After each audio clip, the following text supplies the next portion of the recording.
In this video, I'm going to show you a very interesting straight sword build that is actually one sword. This is one sword. I only have one sword equipped right now, the Ornamental Straight Sword.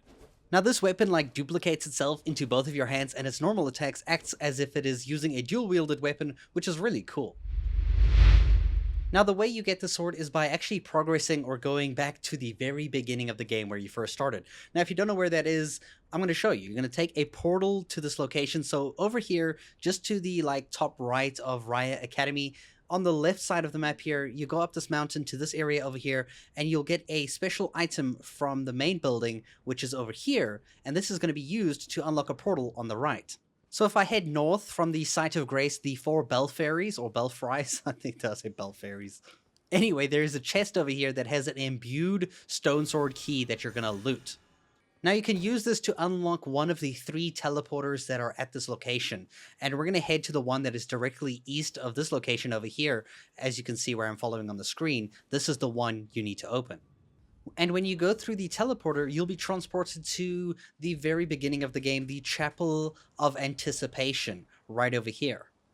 Now from here, you will have to fight that very same enemy that probably killed you on your very first playthrough, the one that you saw right over here, the one that jumped out of the sky, landing here. When you defeat that thing, you'll get both a shield as well as the Ornamental Straight Sword, the one that we currently have equipped. The stats for the weapon are, as you can see on the screen right over here. You can see it relies heavily on strength and dexterity, but more so dexterity. You can wield it quite early on the game. It doesn't have insane requirements, but you're going to want to have a lot of dexterity and some strength to get your scaling at a very good point. These are the armor pieces I'm wearing in case you were interested, and these are the talismans. Raising dexterity, increasing my maximum HP, greatly increase attack power after successive attacks, and then the same thing, but boosting dexterity.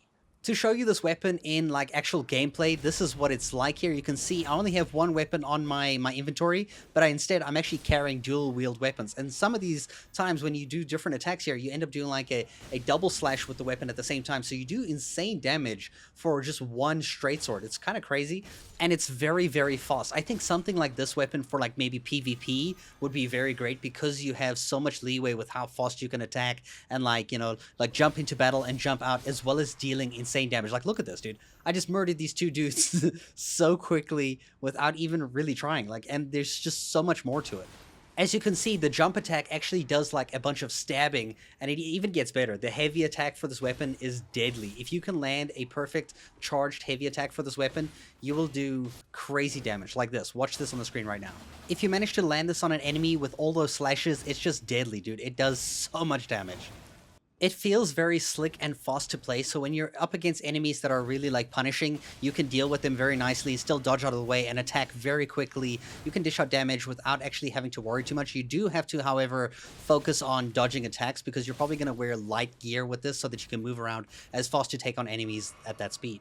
One weakness that I noticed is that when an enemy has a shield, it's going to be very difficult to get past that shield. I noticed that you don't really stagger a lot. You kind of get stopped by shields very easily. Even with jump attacks, it's very hard to counter a shield, so you might need something else to deal with that. Even without the weapon's Ash of War golden tempering, it still does a ton of damage, though with the golden thing, I think it does a little bit extra. I'm actually not even sure what is changing. I think it kind of adds on holy damage specifically.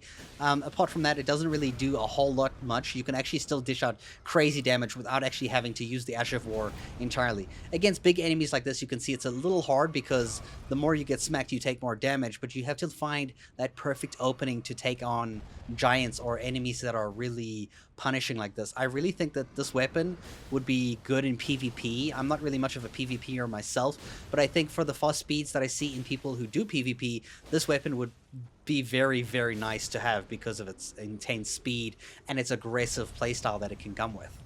I do hope you guys go and get to try out this weapon. It's actually very fun to play. I enjoy it a lot more than I thought I would, and it's really good. I hope you guys enjoyed this video, and thank you so much for watching.